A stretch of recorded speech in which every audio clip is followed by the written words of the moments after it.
Não ralou nada. Vamos lá, gente. Quem que pode ler para a gente, por favor, aí?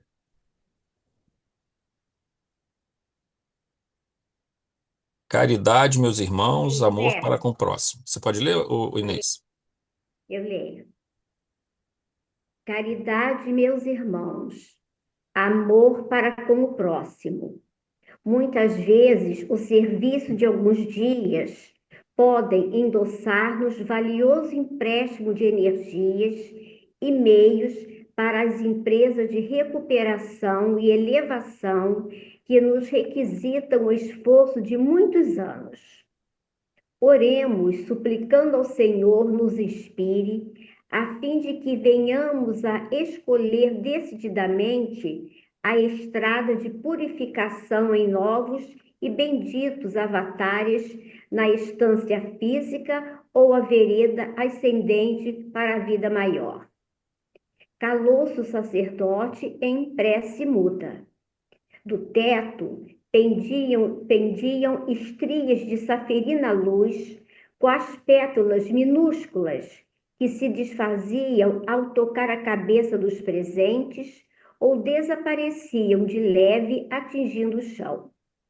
Dir-se-ia que no peito do ministro, em profunda concentração mental, se inflamara uma estrela de prata translúcida, de cujo centro se irradiava docemente toda uma chuva de raios liliais inundando o salão.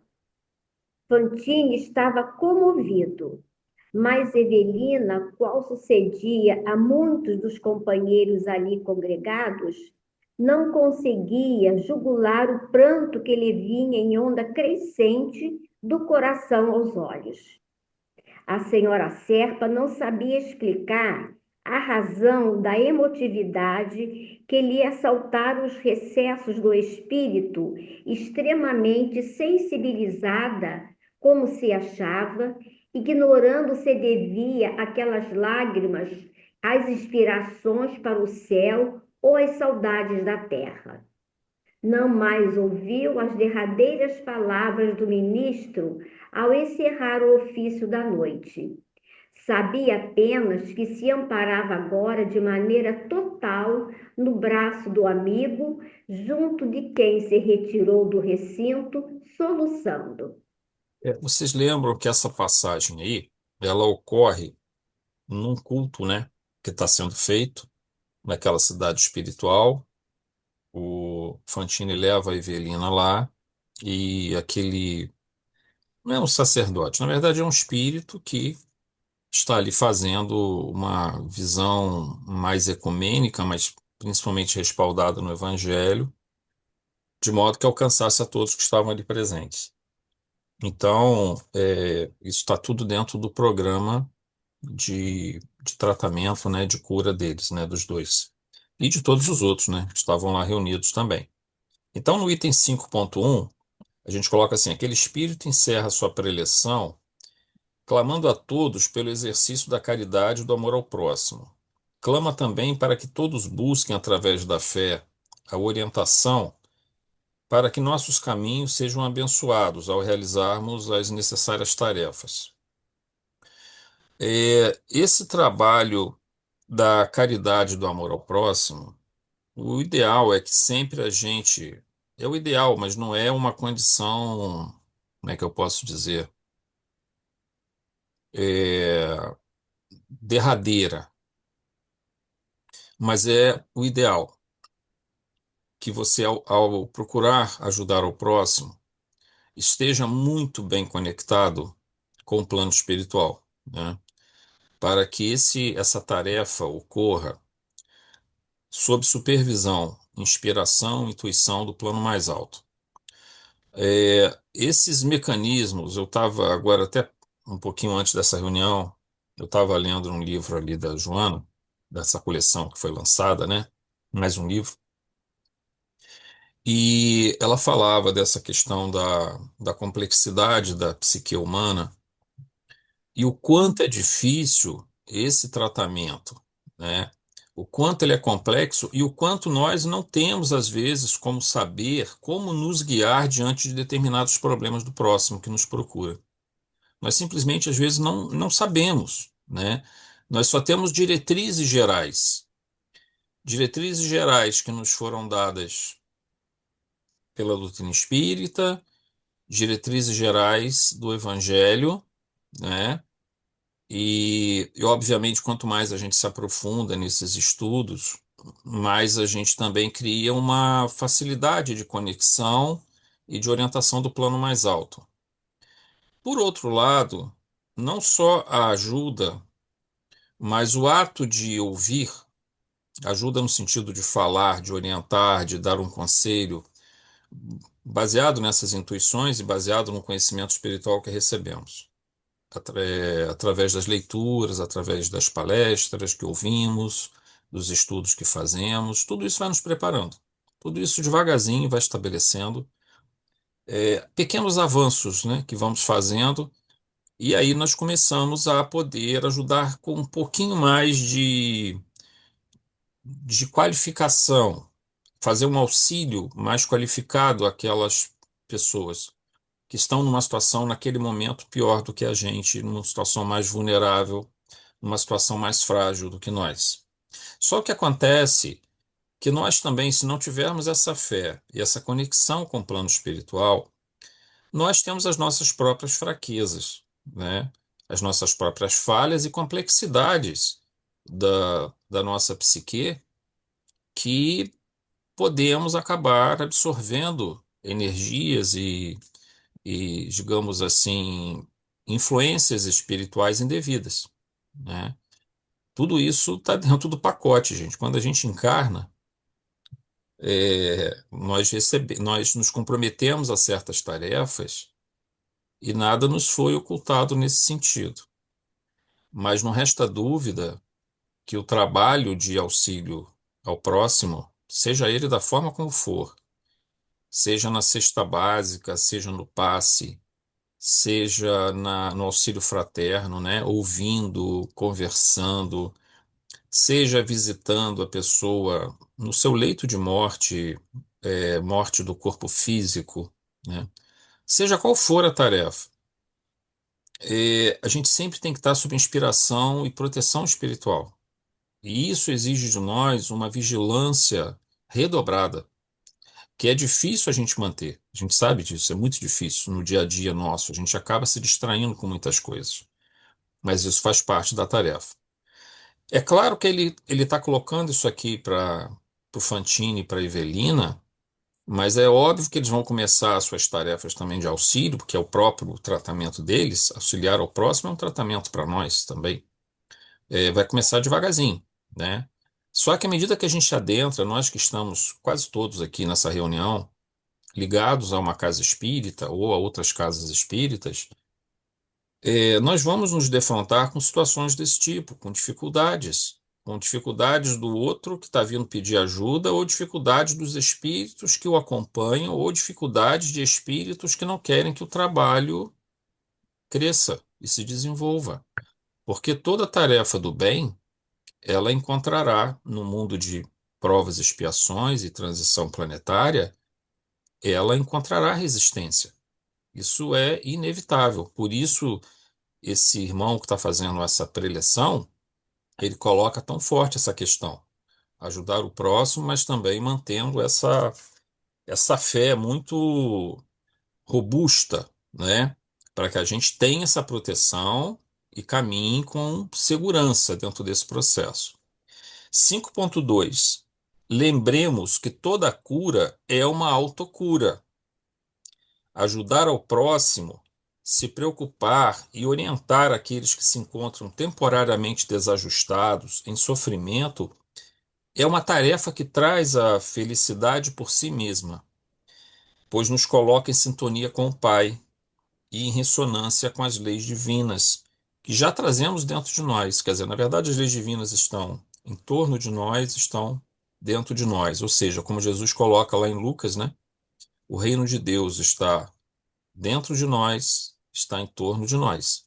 Então, quando a gente fala, eu estava comentando muito essa questão da integração da persona, em, ou das personas que tivemos em busca da individuação, em busca do self, do estabelecimento do self, é uma integração interna, iluminando nossas sombras, harmonizando todas essas vivências que tivemos, mas também uma integração com o todo, com o sagrado, no seu plano mais elevado, com as pessoas encarnadas, com os espíritos. Então, é um plano interno de integração e um plano externo de integração também. Não é uma tarefa simples, mas não tem problema, porque nós vamos sendo sempre orientados, né? Não nos faltam essas orientações.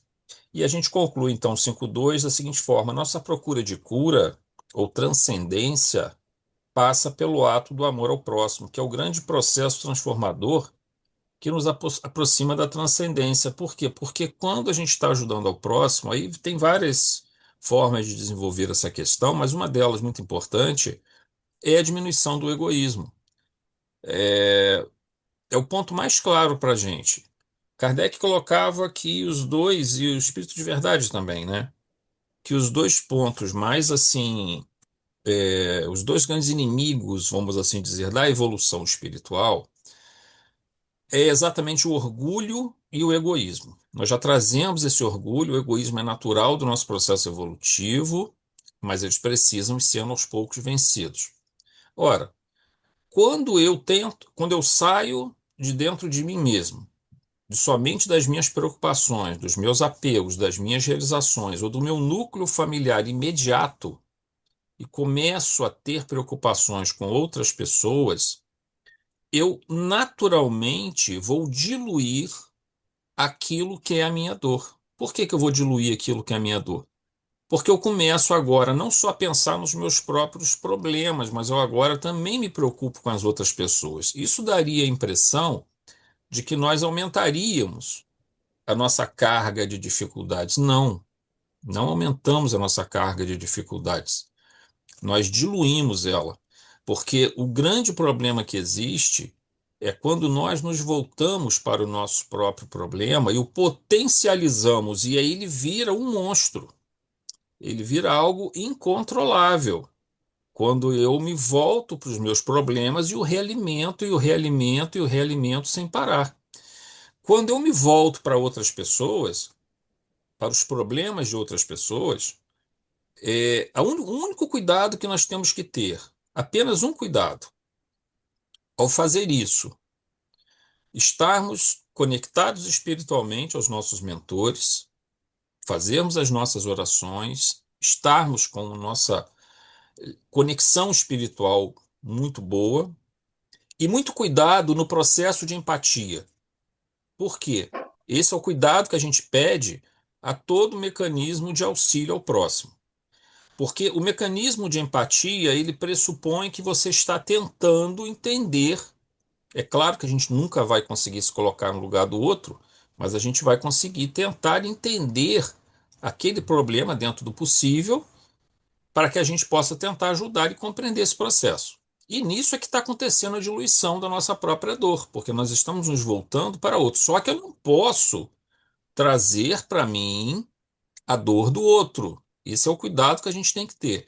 O processo de empatia, ele não pode criar o núcleo de sofrimento dentro de nós. Nós temos que entender que aquele indivíduo que está sofrendo, que está passando as dificuldades, ele tem os mecanismos próprios da evolução dele, e o nosso dever é ajudá-lo, mas não tentar carregar para nós ou trazer para nós a dor dele, porque isso não vai ajudá-lo e nem vai ajudar a nós. O único cuidado que a gente tem que ter é esse. É esse equilíbrio entre a ajuda e a percepção de que aquilo que ele está passando é aquilo que Deus determinou naquele momento para ele. E a nossa função é aliviar essa dor dentro do possível, ou pelo menos ajudá-lo a encontrar saídas, coisas que diminuir esse sofrimento. E tem muitas formas da gente fazer isso. O ato de ouvir já é uma forma de ajudar, gente. Fala, Vera. Isso aí, eu queria que você me explicasse. É um trabalho que a gente faz com a gente mesmo, porque eu sou muito emotiva. E aí os problemas acabam me afetando muito e me prejudicam. Eu sinto isso. É isso, eu E observo não isso também, sei. Vera. Pois é, e eu não consigo. As minhas amigas, inclusive, comentam isso comigo e tudo, e eu não, sabe, eu quero sair, mas eu não sei como é que eu faço. Isso aí eu já observei em você. O que que acontece? Isso é uma coisa muito boa, essa tua preocupação. Eu é, canso de receber, né? Canso não, eu fico alegre de receber as teus pedidos de oração por outras pessoas, né? Quantas vezes, né, você já me mandou mensagem pedindo por outras pessoas. E isso é uma grande virtude que a gente tem. Mas realmente o problema que acontece no teu caso é que você se envolve muito, né? E esse envolvimento, ele tem que ser dosado. E isso, Vera, não tem jeito, é só com o tempo mesmo, é só com a prática que você vai desenvolvendo essa capacidade de, assim, de se preocupar, de ajudar, de pedir, de ouvir, mas de não tentar você carregar essa dor. Porque você não pode, não é a tua dor, é a dor do outro. O teu papel é ajudá-lo a vencer aquilo, a superar aquilo, e tem muitas formas da gente fazer, mas é algo, Vera, que você não fica.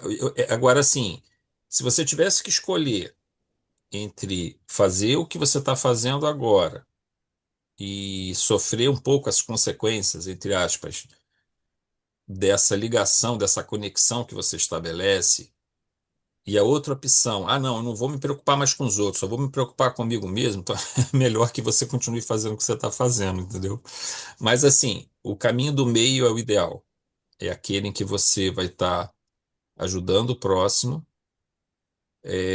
mas também você não vai estar carregando para dentro de você a dor dele. Você não pode fazer isso. Até porque a gente tem que entender que o outro, quando passa por aquela dificuldade, está dentro da programação evolutiva dele e ele pode tirar o melhor proveito daquilo. Mas nós também, como nós não temos o direito de fazer qualquer julgamento e não conhecemos os antecedentes kármicos, o planejamento espiritual dele, o que aquilo vai representar de evolução para a pessoa, o que nós podemos fazer é ajudar, apenas isso, ajudar sem julgar, né? Então a gente vai pegar, vai conversar, vai ouvir, vai recomendar livros, vai pedir orações, vai pedir intercessões espirituais, mas aí, Vera, é mais uma questão de ajuste, sabe? É mais uma questão de você tomar só esse cuidado de não se deixar afetar tanto. É fazer, mas eu não consigo, não tem problema, vai fazendo, vai aos pouquinhos, você vai conseguir. É, isso aí é uma questão da prática e do conhecimento de que é necessário agir dessa forma, né? A empatia não pode trazer para a gente a dor do outro. A gente tem que entendê-la, compreender essa dor, tentar compreender essa dor, né? A gente não compreende ela, a gente tenta entender ela e tenta ajudar a pessoa. E aí a gente faz aquilo que é possível. E quando a gente chegou a um ponto em que não há o que poder a gente fazer, a gente ora por aquela pessoa. Porque outros irmãos nossos que estão no plano, por isso a necessidade muito da fé. Outros irmãos nossos que estão num plano no plano espiritual e estão mais preparados do que a gente para essas tarefas, eles vão estar socorrendo dentro daquilo que é possível, dentro da onde é possível avançar. O processo intercessório ele tem uma força muito grande. Essa oração que nós fazemos no início das nossas reuniões, por isso eu peço a todos que na hora da oração se mantenham muito focados, muito. Eu sei que é difícil, porque a oração às vezes é longa, dependendo do número de nomes que nos são encaminhados, mas é muito importante porque o papel de cada um, o trabalho de cada um nessa tarefa de estar orando pelo próximo. E aí, assim, basicamente é isso, Vera. Ir devagarzinho, vai dando tempo ao tempo, vai fazendo e você vai treinando, vai tentando, assim, não deixar isso te afetar. E sempre que isso começar a te afetar, você terceiriza um pouco essa tarefa, dividindo essa tua preocupação com outras pessoas. que aí você vai também tirar e compartilhar um pouco essa dor e que está te afetando e não deixar que isso te abale tanto, porque é importante o trabalho que você faz, entendeu? Esses contatos que você tem e você observa que acaba acontecendo que os espíritos, eles direcionam muitas dessas informações exatamente para a pessoa que vai estar passando esses pedidos a outros grupos, a outras pessoas que vão estar orando. Então, vai se criando uma grande, vamos dizer assim, uma grande conexão do bem, né? Uma forma de ajuda de muitas pessoas através das suas orações, dos nossos pensamentos que têm muita força, e através principalmente da ação espiritual de nossos queridos mentores, né? Ô, Zé Ronaldo, Oi, Valéria, pode falar. só para dar tentar dar uma auxiliada à Vera, porque eu também sou assim, como ela, né? Eu me acabo. Mas eu venho trabalhando isso. Quando eu soube que a minha irmã, né, que está até nas preces, estava com câncer, é, eu chorei. Ela mandou foto, né, já sem cabelo. Depois que a gente terminou de falar, de conversar, eu sentei no sofá, mas eu chorei compulsivamente, porque essa minha irmã, ela é meio que minha mãe, É, né? você Então me aquilo falou me isso aí. doeu.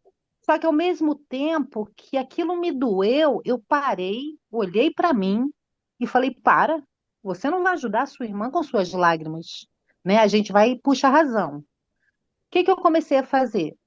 Pedir a Deus por ela. Sim. Não é à noite ou de manhã, é o dia inteiro. Eu estou no voluntariado agora na igreja Santa Rita. E aí a igreja fica ali no mesmo pátio. Não tem jeito, eu adoro uma igreja. É uma paz, né? Pela paz que ela me traz, sabe? E eu peguei, entrei na igreja antes de ir lá para a salinha do voluntariado. As lágrimas desceram, pedi a Deus por ela, por todos, na verdade. Então é isso que eu venho trabalhando, sabe? É um Eu não trabalho posso, mesmo. eu não posso sofrer porque não vou conseguir ajudar. Se eu estivesse morando perto, eu poderia ajudar fazendo as coisas para ela, né? Para ajudar. Mas a gente está 12 horas de distância. Então, é a prece que resta, né? E realmente, a gente traz para a gente adoece, porque eu já adoeci por problemas dos outros. Então, eu queria falar só para Vera que isso tem jeito, a gente tem que trabalhar, a gente tem que se olhar de que forma eu posso ajudar, né? É botando a mão na Exato, massa, é. é conversando, né? Ó, não tem como, vamos fazer oração porque a gente sofre muito. Eu resolvi falar porque eu me identifiquei muito com a Vera, como eu já sofri com isso. Mas É. eu venho trabalhando e dá jeito. E não é e não é a gente trabalhando isso que a gente vai deixar de se importar com o outro, mas a gente vai ter um controle maior sobre os nossos sentimentos, sobre as nossas emoções. E aí Sim. a gente consegue ajudar muito melhor, E mais né? pessoas, né? Isso. Tá bom? Eu só Com queria certeza. complementar que dá para trabalhar isso. Sim, sem dúvida. Eu também já tive, ô Vera, situações, eu acho que mais assim no começo, em certas situações, eu me envolvia de tal forma que era assim, uma dor muito intensa também. Especialmente em situações muito críticas, muito dramáticas. Mas a gente vai aprendendo a ter a preocupação, a ter o envolvimento e, ao mesmo tempo, entender que aquilo é a prova da pessoa, né? É um aprendizado para ela, mas a gente tem como ajudar sem necessariamente também sofrer tanto. Isso também foi uma coisa que eu também aconteceu algumas vezes comigo. Em algumas situações foi muito difícil. Então, mas faz parte do nosso aprendizado, né?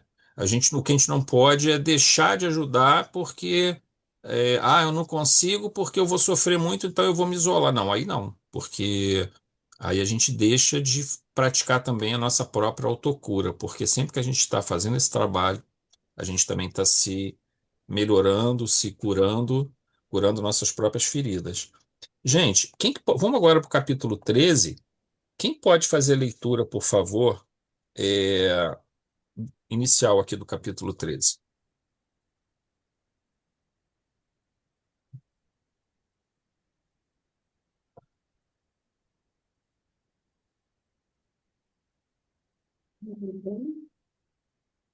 Um de cada vez, por favor. Eu faço, Zé. Obrigado, Inês. Tarefas novas. Profundamente sensibilizados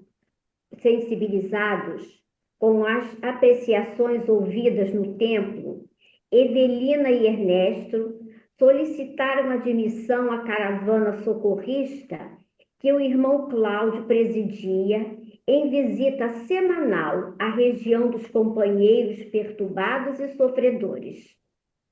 Aquele mesmo amigo do Instituto de Ciência do Espírito atendeu-lhes o pedido com simpatia e benevolência, e mais alguns dias passados, vamos encontrar os dois amigos integrando operoso conjunto de serviço que passava então ao número de 8 pessoas, 5 homens e 3 mulheres, entre as quais se achava a irmã Celusa Tamburini. Na peregrinação de fraternidade, a equipe descia na direção do Vale Extensíssimo, destinando-se especialmente naquele dia ao culto do Evangelho, no lar de Ambrósio e Priscila, casal que desempenhava o encargo de guardiões dentre os muitos sediados na fronteira que assinala os pontos iniciais da zona conflagrada pelas projeções mentais dos irmãos em desequilíbrio. Tão logo se lhes descortinou mais ampla faixa da paisagem, Ernesto e Evelina não conseguiam sopitar as expressões de assombro. Densa névoa a patentear-se por diversas tonalidades de cinza barrava a província em toda a linha divisória. Pela primeira vez enxergaram nos céus máquinas voadoras que se dirigiam da cidade para o território sombrio, semelhante a grandes borboletas silenciosas, refletindo o sol que lhes punha à mostra as asas, como que estruturadas em pedaços de arco-íris. Fantine desfechou para logo uma indagação a que Cláudio respondeu satisfeito. São aparelhos volantes em que viajam comissões de trabalho em tarefas de identificação e assistência. A região é tão grande assim? Imagine um deserto planetário com muitas sesmarias de área, marginadas por cidades ordeiras e prósperas, e terá a exata noção de que nos ocorre aqui. E esses viajantes, através do ar, desencarnados como estão, acaso não lograriam seguir adiante sem esses engenhos, usando o poder de volitação que lhes é próprio? O chefe sorriu e respondeu: tudo na vida se rege por leis. Um pássaro terrestre possui asas e foge do campo incendiado por não suportar-lhe a cortina do fumo. Um bombeiro, a fim de penetrar numa casa invadida do fogo, veste roupa defensiva. E aditou: achamo-nos à frente de perigosa extensão de espaço, habitada por milhares de criaturas rebeldes que constroem à custa dos próprios pensamentos em desvario o ambiente desolado que nos impõe à vista. Aí, nesse mundo diferente, somos defrontados pelas mais estranhas edificações, todas elas caricaturas dos abrigos domésticos de que os donos abusaram na experiência física, uma verdadeira floresta de fluidos condensados, retratando as ideias e manias, ambições e caprichos, remorsos e penitência dos moradores. Temos aí, nessa faixa umbralina, todo um estado anárquico em que o individualismo se desdobra em hipertrofia da liberdade, sem os constrangimentos benéficos da disciplina, que nos faz realmente livres pela voluntária sugestão de nossa parte aos dispositivos das leis de Deus. Falou, Inês, obrigado. Bom, então, Fantini, no item 1.1 da nossa apostila, tá, gente? Fantini e Evelina se juntaram a um grupo que iria realizar tarefa de visita às proximidades de região umbralina. Para os dois seria uma oportunidade de aprendizado e de iniciarem aos poucos nas tarefas de auxílio. Isso seria então uma continuidade de seu próprio tratamento. Então, vejam, é o que nós estávamos falando aqui agora há pouco. Quando você começa a olhar os problemas de outras pessoas, você tira os holofotes dos nossos próprios problemas. Ocorre que quando a gente foca somente os nossos próprios problemas, eles se tornam, como nós falamos, verdadeiros monstros incontroláveis, porque esse mecanismo de olhar só para si, só para a sua dor, potencializa essa sombra, né?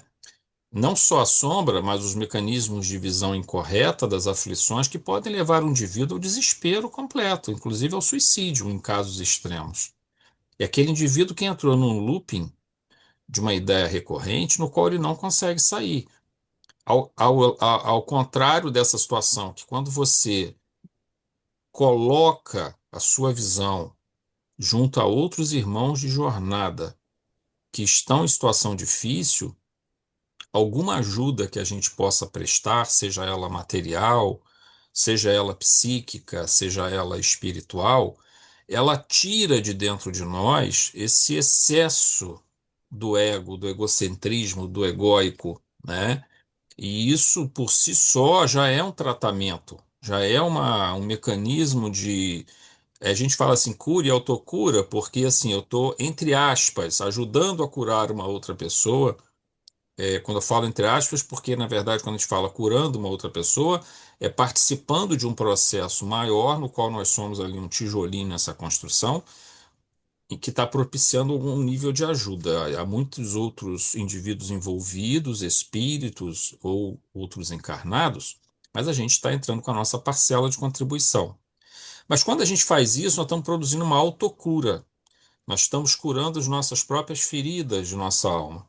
Então, isso é para a Fantine e para a Evelina uma continuidade do seu próprio processo de tratamento, mas tem que começar devagar, né? Tem que começar um processo devagarzinho para eles irem se adaptando e se adequando a essa situação. Então vamos lá, no item 1.2. Essa região umbralina era adjacente à cidade espiritual que eles se encontravam. Eles não adentrariam naquele momento ao núcleo da região de sofrimento, mas permaneceriam na periferia da região, visitando o lar de Ambrósio e Priscila, que exerciam a função, assim como muitos outros espíritos, de guardiães. É interessante essa informação trazida pelo autor espiritual, pois a presença desses lares fora da cidade espiritual e estando mais próximos da região de sofrimento, funcionam então como pequenos postos avançados de socorro e observação, pois certamente mantinham constante contato com as autoridades da cidade espiritual, propiciando abrigo temporário para o posterior acolhimento pelos socorristas dos espíritos que já começassem a apresentar condições de melhorias e perda de afinidade com aquela região sofredora. Vamos tentar entender isso daqui. É, existem várias formas da gente entender o umbral e várias formas pelas quais ele se apresenta. Não há uma maneira, se a gente pegar vários livros de autores espirituais diferentes, de médiuns diferentes, nós vamos ver várias descrições das regiões umbralinas, porque elas são realmente diferentes. Um grupo de pessoas é que nem a sociedade humana, por exemplo.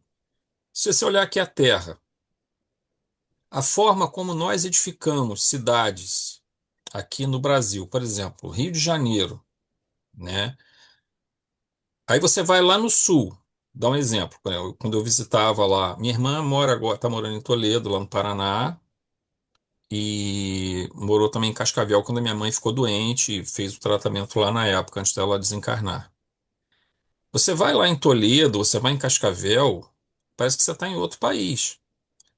E assim, nós somos o mesmo povo, tudo bem, tem influências de colonização diferentes e tal, mas somos seres humanos, todos somos seres humanos, mesma coisa.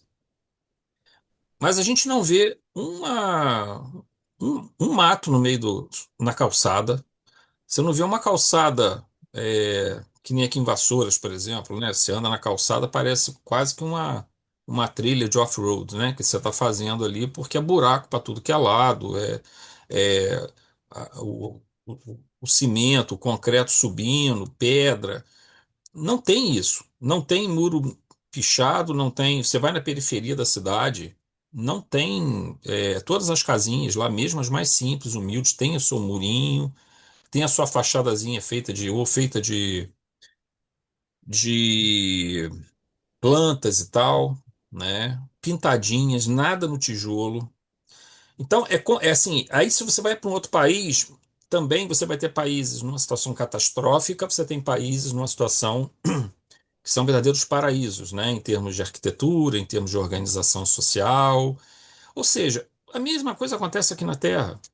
Sociedades diferentes, grupos diferentes, constroem estruturas diferentes e se organizam, estruturas físicas, mas também se organizam mediante instituições diferentes.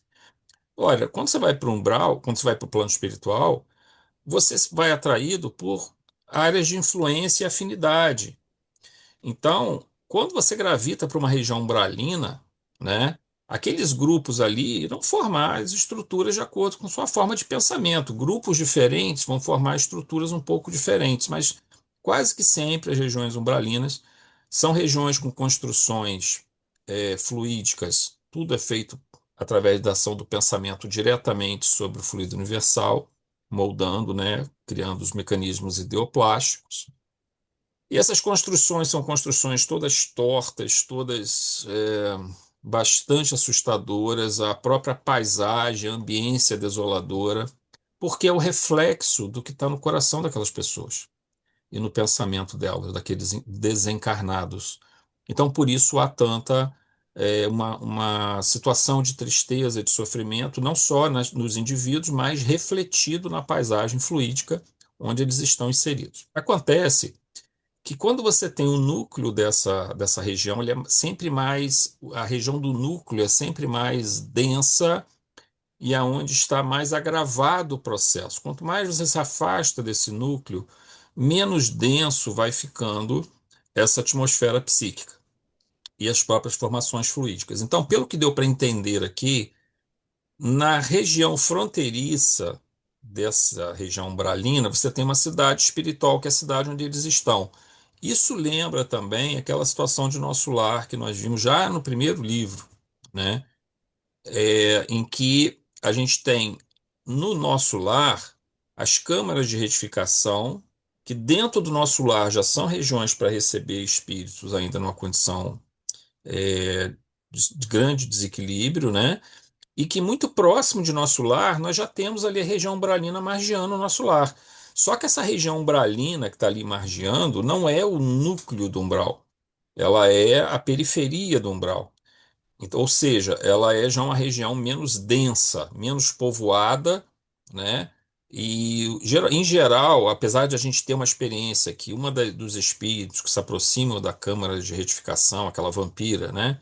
Que a gente vê no primeiro livro, é um espírito bem inferior, mas, no geral, aí é porque ela tinha a intenção de tentar adentrar a colônia, mas normalmente esses espíritos ficam mais no núcleo da colônia umbralina, e aqueles que vão perdendo essa ligação com isso, ou eles são logo socorridos, ou eles vão se afastando e depois vão sendo socorridos. Pelo que a gente entendeu aqui, o que acontece é que aquele núcleo umbralino, à medida que se afasta, eles vão ficando menos densos, essa energia psíquica pesada, menos espíritos ali. E aí, antes de chegar na cidade espiritual, nós temos esses lares colocados ali. No caso, esse lar de Ambrósio. E aí, e Priscila, né? Ambrósio e Priscila. E aí, o que que acontece? É, ali é como se fosse assim um pequeno, não é um posto de socorro, porque é um lar, na verdade, não é uma grande instituição ali. Mas ele já é um primeiro local de observação e de socorro àqueles que estão já meio que numa fase assim, se afastando desse núcleo, já estão tentando pedir socorro, já estão tentando pedir ajuda, independente das tarefas socorristas que são feitas no núcleo, tá? Existem aqueles espíritos que vão lá para o núcleo umbralino, que vão para as diversas regiões observarem e ajudarem aqueles que já estão começando a se recuperar e já desejam sair daquilo ali. Então, eles já são resgatados. Outros já vão se afastando naturalmente e podem chegar a esses lares, a essas casas, onde então eles vão sendo socorridos, vão sendo ajudados. Não há nada de extraordinário nisso, apenas vai exigir dessas pessoas uma conexão muito forte com a colônia, e com certeza eles são visitados constantemente pelas falanges socorristas, pelas equipes socorristas que passam por ali, e também eles têm um contato direto também com as autoridades dessa cidade espiritual, né? Muito bem. Então, isso é mais uma informação que vai vindo para mostrar como vai funcionando esses processos de reajuste no plano espiritual, para que o espírito ele vá passando por várias fases, à medida que ele, por exemplo, se ele sai numa situação de muita perturbação, mas não é perturbação pela desencarnação, entendam bem, uma perturbação trazida da forma como ele viveu, um desequilíbrio de vida que se expressa nessa perturbação. Não confundir com a perturbação do processo de desencarnação, tá? Que é um processo meio psíquico natural, todos nós passamos por ele algumas horas, alguns dias, alguns minutos, cada um vai ter algum nível de perturbação, porque a gente está saindo de um plano de matéria e entrando num plano astral, né? Então é natural que esse processo tenha uma adaptação. Enquanto ocorre a adaptação, a gente chama isso de perturbação, tá? Essa perturbação que eu estou me referindo aqui é outra coisa, é aquela perturbação dos espíritos na região umbralina que vem da sua consciência culpada, da sua revolta, dos seus apegos que não conseguem lidar com o plano astral porque eles querem estar encarnados e toda essa dificuldade que tem nesse tratamento.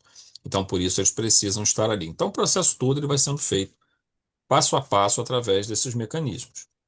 Então vamos lá ler o item 1.2.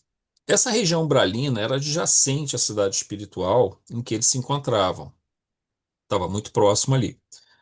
Eles não adentrariam naquele momento ao núcleo da região de sofrimento, mas permaneceriam na periferia da região visitando o lar de Ambrósio e Priscila, que exerciam a função, assim como muitos outros espíritos, de guardiães.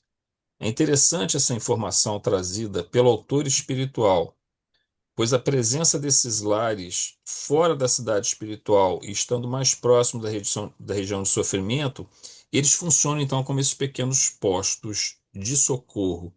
Essa é uma informação nova, que até então a gente não tinha, mas se bem que nós tínhamos sim, porque vocês vão lembrar que nos Mensageiros, naquele castelo que é onde havia aquele trabalho de socorro sendo efetuado que Alfredo era o diretor daquele posto, vocês lembram que havia uma casa do lado de fora onde um espírito, só que era diferente aqui no caso de Priscila e do Ambrósio.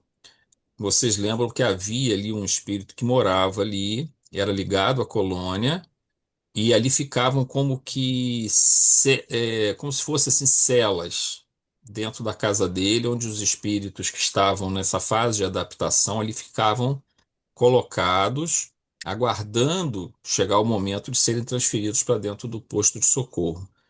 Só que ali o caso dele é um espírito assim mais rude um pouco e tal, né? Mais rude, mais bondoso. Rude que eu digo assim, não tinha uma clareza de pensamento tão grande, mas uma pessoa bondosa.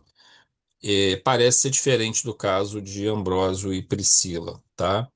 Então, eles mantinham contato com essa autoridade da cidade espiritual, né, como a gente comentou, E no momento que esses espíritos vão perdendo afinidade com a região do núcleo dessa região umbralina, eles vão então ou se afastam ou eles são socorridos. Porque o processo, porque aí tem várias situações, gente. A gente tem os grupos socorristas que vão dentro do umbral. Nós temos indivíduos que estão, por exemplo, uma mãe, o filho dela está lá na região umbralina. E ela é uma pessoa que conseguiu estar mais equilibrada, está numa cidade espiritual. Ela está acompanhando o filho dela o tempo todo, gente. Então, assim, independente do socorro que os grupos socorristas, os samaritanos vão ali realizar, essa mãe, por exemplo, ela mesma vai estar indo lá, se for possível, se ela tiver condições de fazer isso, ou ela vai tentar, com a ajuda de outras entidades, estar observando o filho o tempo todo e orando por ele, ajudando ele, mentalizando por ele. Então, ele está sendo observado já. Então, a qualquer melhora que permita essa condição dele ser trazido, ela já intervém imediatamente. Então, esse processo é muito amplo, né? É muito abrangente. 1.3. Desnecessário dizer que os trabalhadores espirituais que se dispunham a essa tarefa precisam dispor de muita confiança e experiência, fé e esclarecimento espiritual para exercerem tais atribuições. Não é para qualquer um, né, gente? Tem que estar com um certo preparo, um treinamento, pelo menos, tá? Para fazer esse tipo de tarefa.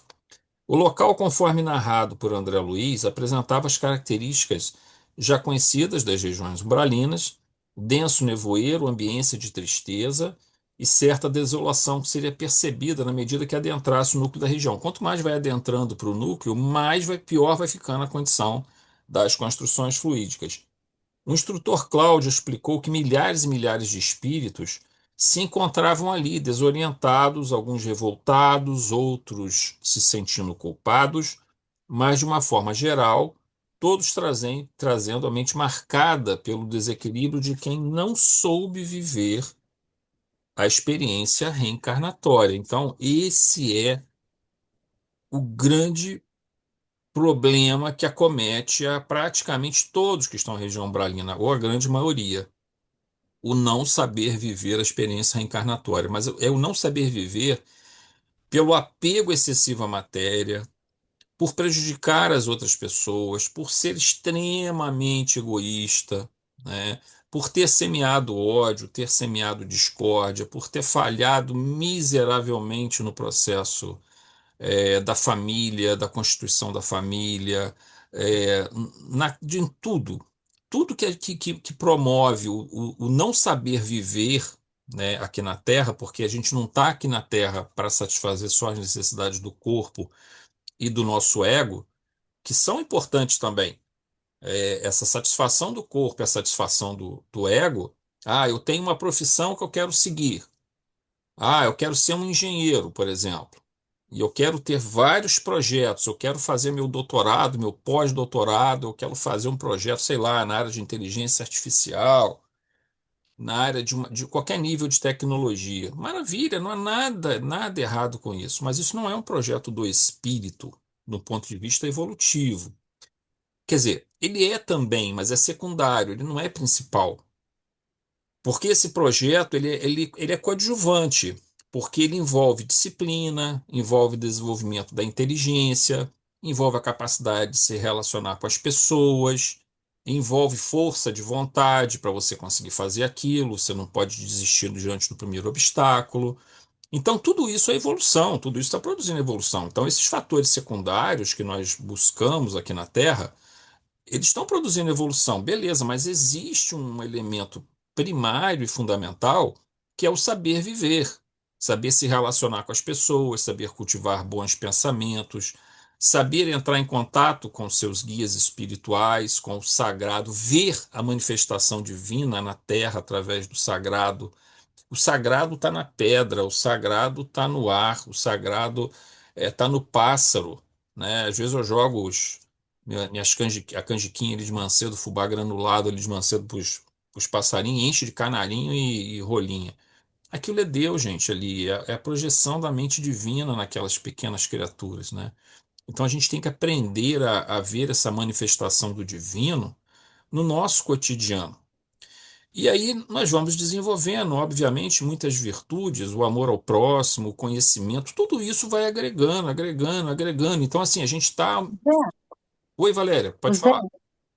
mas eu li, agora não lembro se foi na codificação ou se foi outro livro, é que a evolução do espírito ela se dá nas duas asas, do conhecimento e da moral.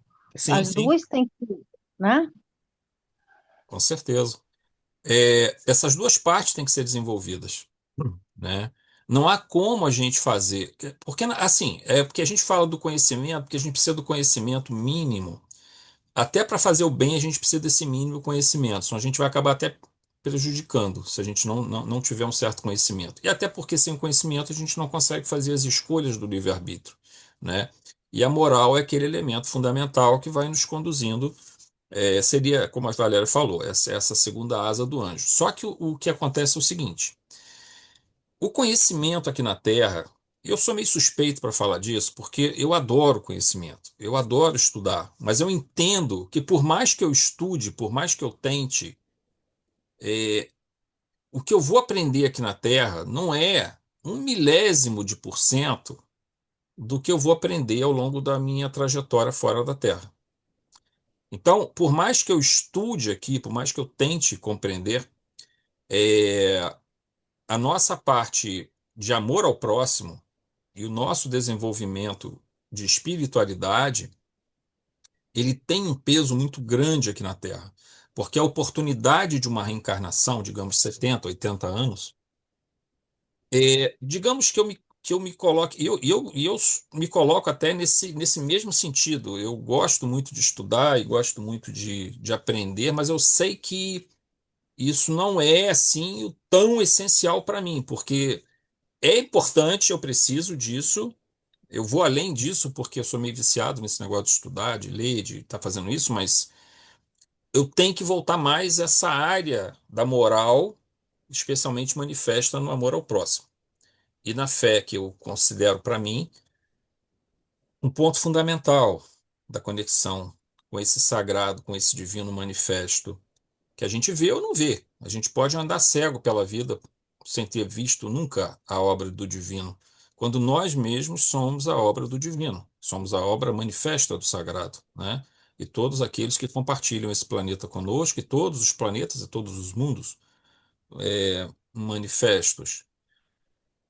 Esse processo nosso de crescimento espiritual, se ele for bem equilibrado entre essa fé, o conhecimento e a moral, o amor, né, essa capacidade de amar ao próximo, eu consideraria esses três elementos, inseriria mais o elemento espiritual. E a gente vai explicar melhor isso porque mais à frente nessa apostila é interessante, é um insight que surgiu fazendo esse trabalho ontem. Eu nunca tinha pensado sobre esse aspecto, mas isso vai ficar para o estudo da semana que vem, que é um estudo muito importante. Eu alerto a vocês, é um estudo um pouquinho mais complicado. Não é complicado, ele vai exigir um pouquinho mais de nós, porque ele vai estar trabalhando a questão do livre-arbítrio. É uma pergunta muito importante que o Fantini faz. Por que Deus permite esses locais como umbral? E aí você desdobra aquilo ali, numa única pergunta de Fantini, você desdobra vários elementos. Nós pegamos alguns desses elementos e surgiram coisas que eu nem tinha imaginado, né? Vão vindo as intuições e as coisas vão sendo trazidas. Mas, assim, muitas pessoas, gente, a gente olha isso nitidamente. Indivíduos que se perderam completamente, estão se perdendo completamente no processo reencarnatório. Eles estão totalmente desorientados, né? E aí, quando saem daqui, veem que jogaram fora aquele tempo que foi concedido para um processo reencarnatório planejado com auxílio espiritual, e foi tudo jogado, jogado fora, não totalmente, porque sempre há aprendizado em tudo que você quiser ter. Até nas tuas falhas, até nas nossas faltas, a gente tira aprendizado, obviamente, desse processo, mas ele não é tão rico quanto aquele em que você está conseguindo se tão proveitoso e tão rico quanto aquele em que você está conseguindo agir com consciência, com lucidez, sabendo equilibrar corretamente esse espiritual e esse material. O material a gente tem que viver, não tem como.